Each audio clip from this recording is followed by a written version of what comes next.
বন্ধুরা, আজকে আমরা এসে পড়েছি ত্রিবেণী পুষ্প মন্দিরে।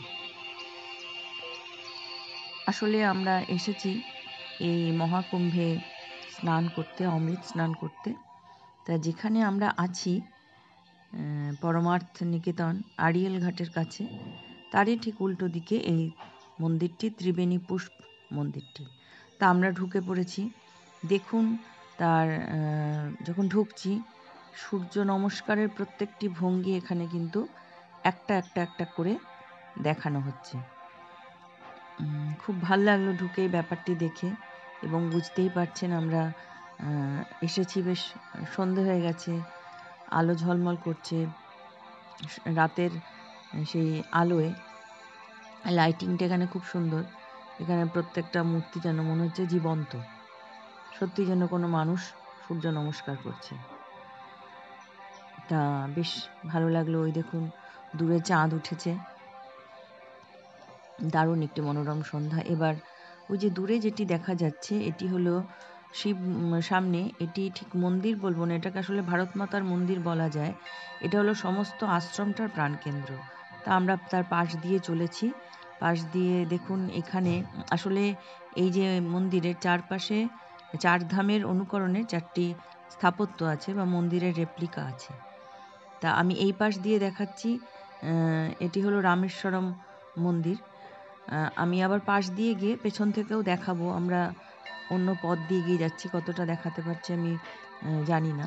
যাই হোক, আমরা পাশ দিয়ে যাচ্ছি। দেখুন, এইখানে এটি হলো অতিথি নিবাস, পরমার্থ নিকেতনের অতিথি নিবাস। এখানে অনেক বিখ্যাত সাধক, সেবক, শিষ্য এখানে আসেন, এবং সাধারণ শিষ্যরাও এখানে আসেন, থাকেন, সমাদর পান।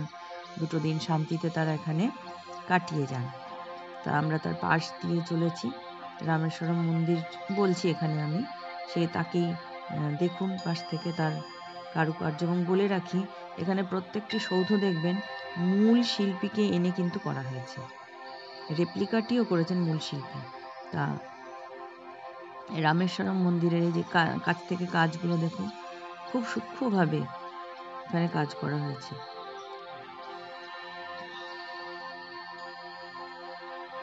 এবং পাশ দিয়ে দেখাতে দেখাতে যতটুকু পাচ্ছি আমি দেখাচ্ছি।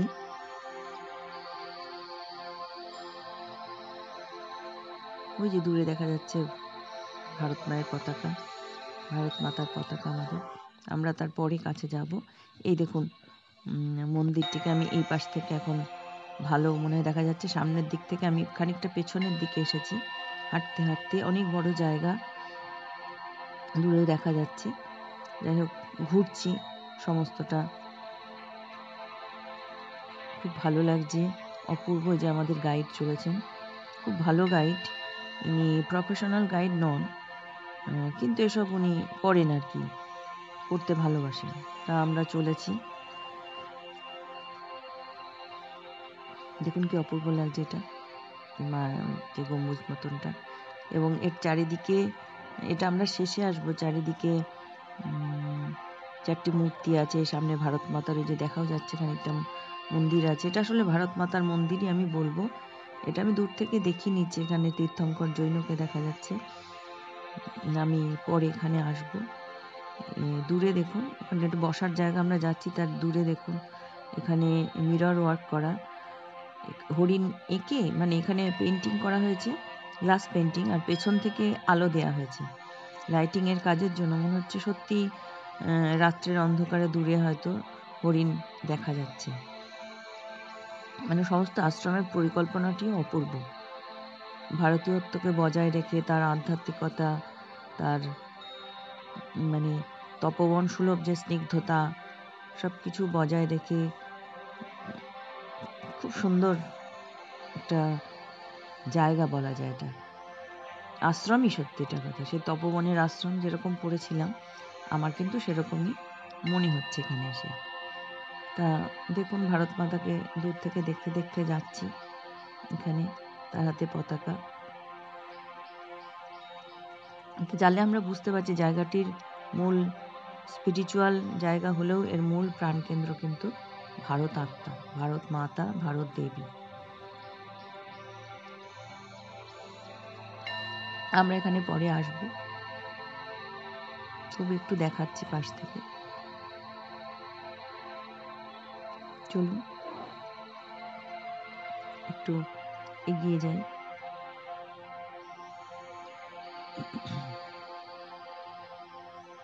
এই দেখুন ইন্ডিয়া গেট, অমর জওয়ান জ্যোতি, তার পাশ দিয়ে চলেছি। এটিও রেপ্লিকাই, টিকা ঠিক বলবো না, তার অনুকরণে তৈরি স্থাপত্য। ওই যে দূরে যেটি দেখা যাচ্ছে ওটা কিন্তু রাম মন্দিরের আদলে তৈরি, মানে আমরা এখানে রাম মন্দির বলবো। এখানে বসার জায়গা আছে, বসার জায়গাটাও দেখুন কি সুন্দর, নীরব, নিশ্চুপ, অথচ আলোকিত, এবং আলোর সজ্জা এখানে এত অপূর্ব করা হয়েছে যেন জাঁকজমক নেই, ঠিক যতটুকু আলোর দরকার। দেখুন দূরে গাড়ি, কাজের জন্য বা মানুষের যাতায়াতের জন্য এত বড় জায়গা গাড়ি রাখা হয়েছে, এবং গাছের মধ্যে মধ্যে আলো দিয়ে জায়গাটিকে আরো মায়াবী করে তোলা হয়েছে।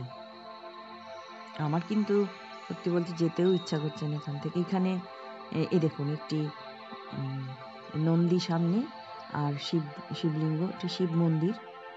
ওম নমঃ শিবায়, ওম নমঃ শিবায়, ওম নমঃ শিবায়। আমরা এগিয়ে যাচ্ছি। আবার দূরে ওই দেখুন মিরর ওয়ার্ক, ওখানে ভগবান বিষ্ণুর অনেকগুলি অবতারই আছে, নৃসিংহ আছে, কুর্ম আছে, বরাহ আছে, আরো কিছু আছে। এগুলো একইভাবে গ্লাস পেন্টিং করে উল্টো দিক থেকে আলো দেওয়া হয়েছে, যেটা রাতের সুন্দর লাগছে।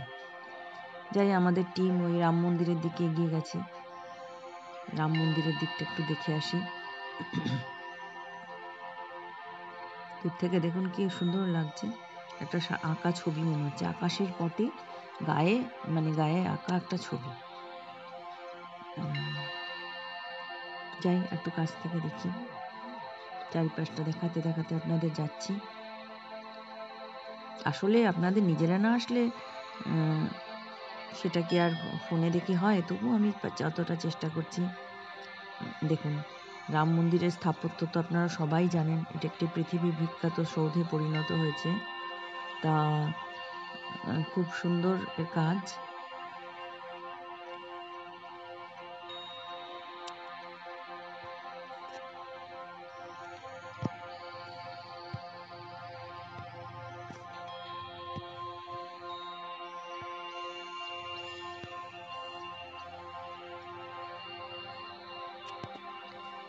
তা যাই, চলুন এগিয়ে চলুন।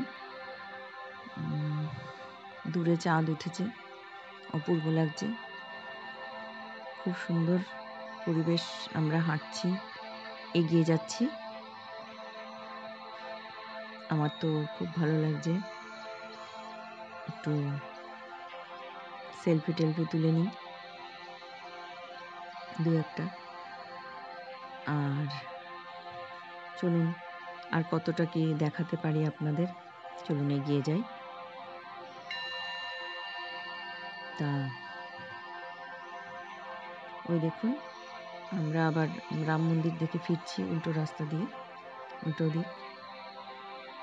আর আমি বারে বারেই জায়গাটার চারিদিক আপনাদের ঘুরিয়ে ঘুরিয়ে দেখানোর চেষ্টা করছি। এই দেখুন এদিকেও আবার কত কয়েকজন অবতার রয়েছেন বিষ্ণুর।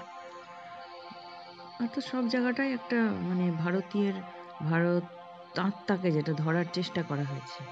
এই দেখুন এই মূর্তি, আবার আমি অবতারগুলোকে কাছ থেকে ধরার চেষ্টা করছি।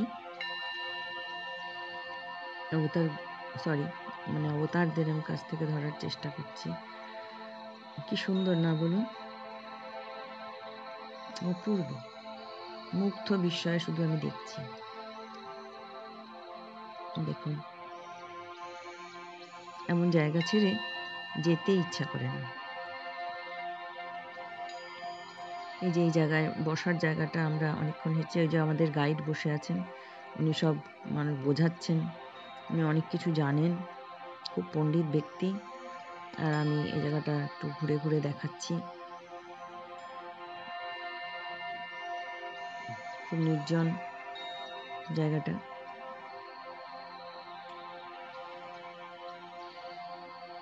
তো এবার আমরা শিব মূর্তির কাছে যাচ্ছি। ওম নমঃ শিবায়, ওং নমঃ শিবায়, ওং নমঃ শিবায়। এই মূর্তি আমি ফোনে বোঝাতে পারছি কিনা জানি না, ছবিতে এটা হলো বিরাট একটা শিব মূর্তি। আমি খুব কাছ থেকে দেখানোর চেষ্টা করছি। দেবাদিদেব শিব ধ্যানরত অবস্থায় তিনি বসে আছেন, ত্রিশূল চন্দ্রচূড় তিনি বসে আছেন। এবং দেখা হয়ে গেছে, আমরা আরো দূরে নেমে চলে এসেছি। তবুও শিবকে আমি দূর থেকে ধরার চেষ্টা করছি। ওই দেখুন, দূর থেকে মনে হচ্ছে দেবাদিদেব শিব বসে আছেন। আর চারিপাশটা আবার আমি দেখাচ্ছি যে কোথায় আছি আমরা। আর ওই দেখুন নিচে দেখা যাচ্ছে তাঁবু মতন, ওখানে যারা নির্জনে থাকতে চান, সাধনা করতে চান, এসে থাকতে পারেন। তো আমরা উঠছি, এগিয়ে চলেছি ওইদিকে। এবার আমরা যাব। আমি নিজেও জানি না কোথায় যাব, কারণ আমি তো এখানে কখনো আসিনি। গাইড যেদিকে নিয়ে যাচ্ছেন সেদিকেই চলেছি, আর আপনাদের জন্য ভিডিও করছি।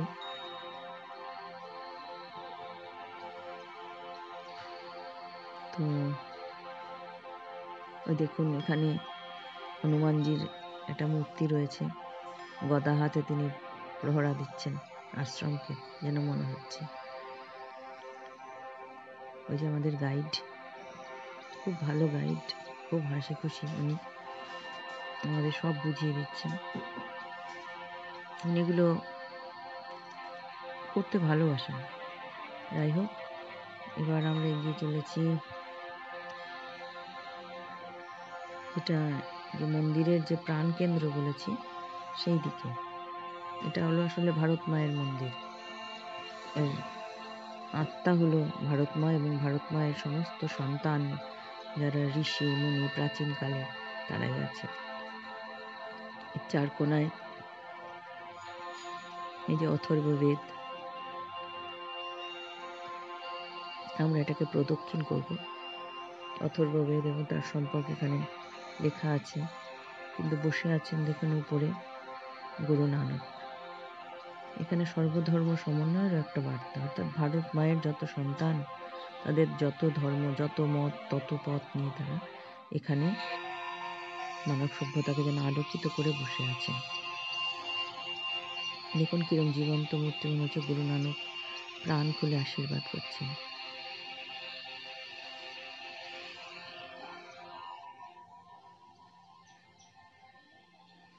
তো এগিয়ে যাচ্ছি আমরা। এখানে দেখুন ঋষি, যেহেতু তপবন, আমাদের ঋষিদের কথা তো আসবেই। ত্রিবেণী পুষ্প মন্দির, সেখানে ঋষিরা তাদের বেদ পাঠ করাচ্ছেন শিষ্যদের। চার কোণায় আমাদের ভারতবর্ষের মূলটাই তো দাঁড়িয়ে আছে বেদের উপরে, তার আধ্যাত্মিকতা, স্পিরিচুয়ালিটি। সেই জন্য চার কোণায় চারটি বেদের রাখা হয়েছে।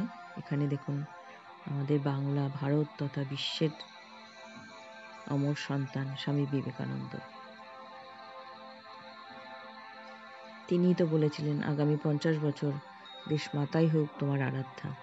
তা সেই দেশ মাতার পাশে দেশের বীর বিবেক থাকবেন তো স্বাভাবিকই। আমরা এগিয়ে যাচ্ছি। এই কোণায়ও আছেন সেই ঋষিরা, এবং এই কোণায় আছেন শঙ্করাচার্য।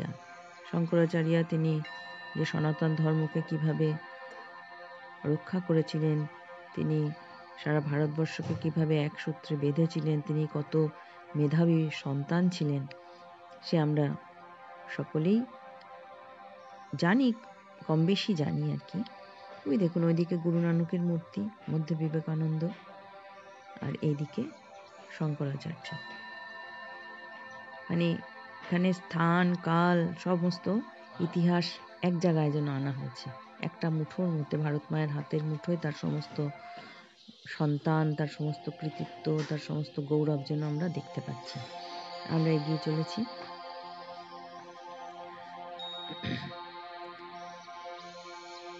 এই কোণায় প্রদক্ষিণ করছি আমরা। এই কোণায় সেই সাধুর মূর্তি এখানে আছে।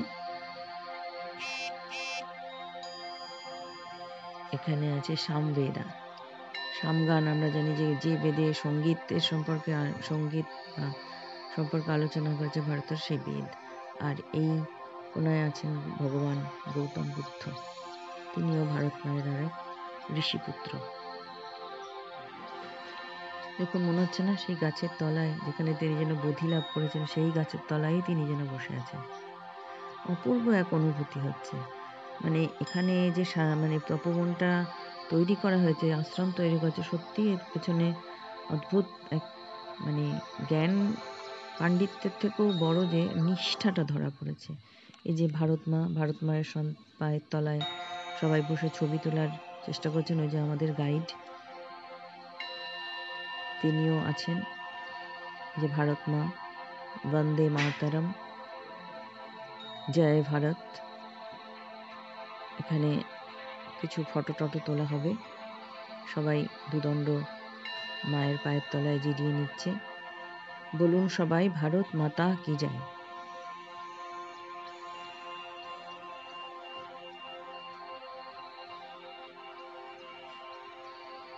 তাহলে ছবি টবি তোলা হলো, আর আমি এদিকে একটু ঘুরে নিই। ঘুরছি আমি এবার ওই দিকটায় যাব। ওই দিকটায় মানে 2 কোণা আমরা গেছি, 3 কোণায়। এবার এখানে কিন্তু তীর্থঙ্কর, মহাবীর তীর্থঙ্কর জৈন, তিনি বসে আছেন, জৈন ধর্মের প্রবর্তক। আর স্বামী বিবেকানন্দ তো আমি আগেই দেখিয়েছি, মায়ের পাশে মায়ের সন্তান। তাহলে 4 কোণে আমরা দেখলাম গুরু নানক, শঙ্করাচার্য, গৌতম বুদ্ধ এবং তীর্থঙ্কর জৈনকে। আর এই যে বিবেকানন্দ দেখতে পাচ্ছেন। মানে কিরম মনে হচ্ছে, স্বদেশ চেতনা, আধ্যাত্মিক চেতনা, সৌন্দর্য চেতনা, মানব প্রেম, প্রকৃতি প্রেম, সবকিছু যেন এখানে মিলেমিশে একাকার হয়ে গেছে। এই যে দেখুন, আমরা ফিরছি। এটা হলো পুরীর জগন্নাথ মন্দিরের আদলে তৈরি এই মন্দিরটি। এটিও মন্দির, ও তার তৈরি, সেটি একদম হুবহু সেটিকে তুলে ধরা হয়েছে। আসলে এবার আমাদের তো ফিরতেই হবে। ফেরার পথে আরও ভালো করে দেখতে ইচ্ছা করছে, দূর থেকে তবু আপনাদের দেখাচ্ছি। আপনারা এখানে আসলে সবাই আসার চেষ্টা করবেন। এটি হলো মহাকুম্ভে আড়িয়াল ঘাটের কাছে ত্রিবেণী পুষ্প মন্দির, প্রয়াগরাজে। তো আজকের মতন আমরা সবাই বিদায় নিচ্ছি। নমস্কার। দেখতে থাকুন আমার চ্যানেলটি, আর সাবস্ক্রাইব করবেন অবশ্যই। আর আসছি, নমস্কার।